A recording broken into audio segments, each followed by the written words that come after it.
Darrerament em fa bastanta por viure. I direu, que absurd. La veritat és que no. La por em domina a cada segon de la meva vida.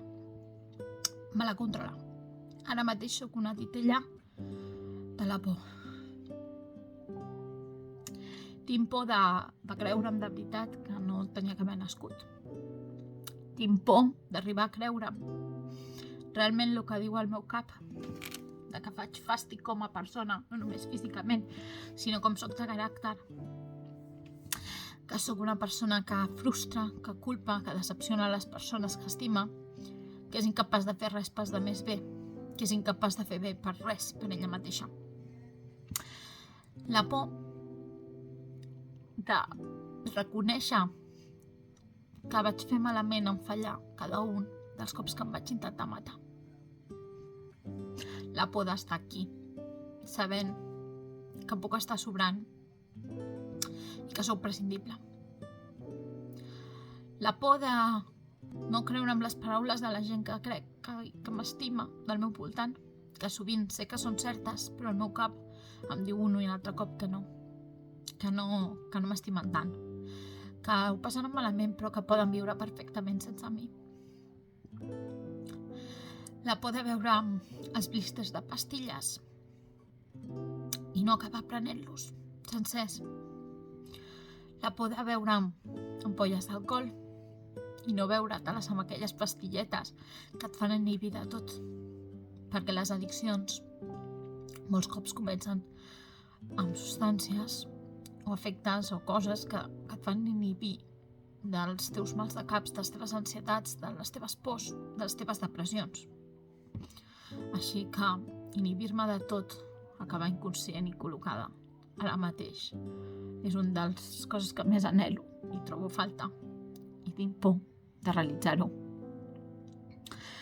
Tinc por d'utilitzar les eines que tinc per aquí a la taula, que són per les meves manualitats, perquè són per elles, com que tinc por d'utilitzar-les contra mi i tinc por de tallar-me de nou.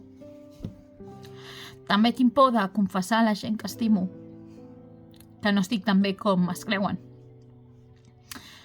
que es pensen que fa molt de temps que no bec o que no em faig pastilles perquè els enganyo i em fa por que s'estiguin creient les meves mentires.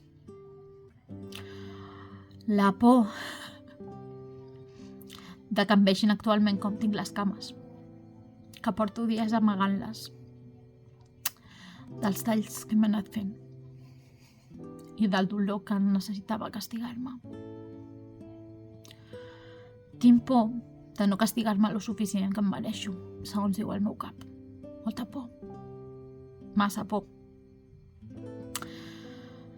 Vaig néixer molt porugueta, molt introvertida i amb moltes pors, que amb els anys vaig aprendre a crear un escut i una defensa per treure l'energia que necessitaven els del meu voltant i camuflar unes pors que sempre tenia, perquè sempre estava tenint por, la veritat.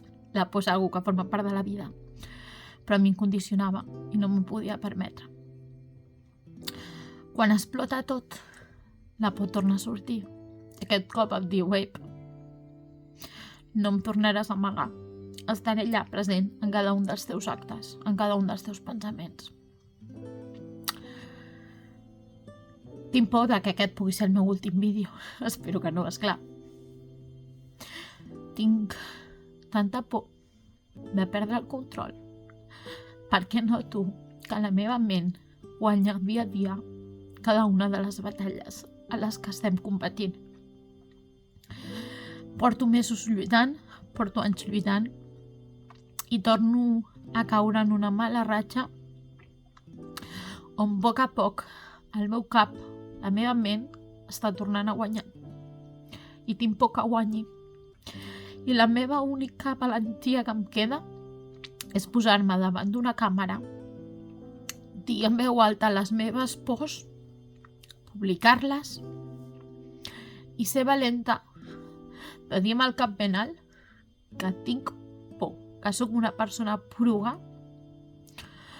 però que mentre pugui lluitar i no deixar-me manipular ni creure les paraules que ronden pel meu cap, seguiré en resistència, seguiré lluitant el màxim que el cos em permeti, esperant i desitjant i resant sense creure en ningú Déu, que la por que cada cop ocupa més part del meu cos no acabi de guanyar i converteixi aquesta por en el meu adeu i en el meu oblit.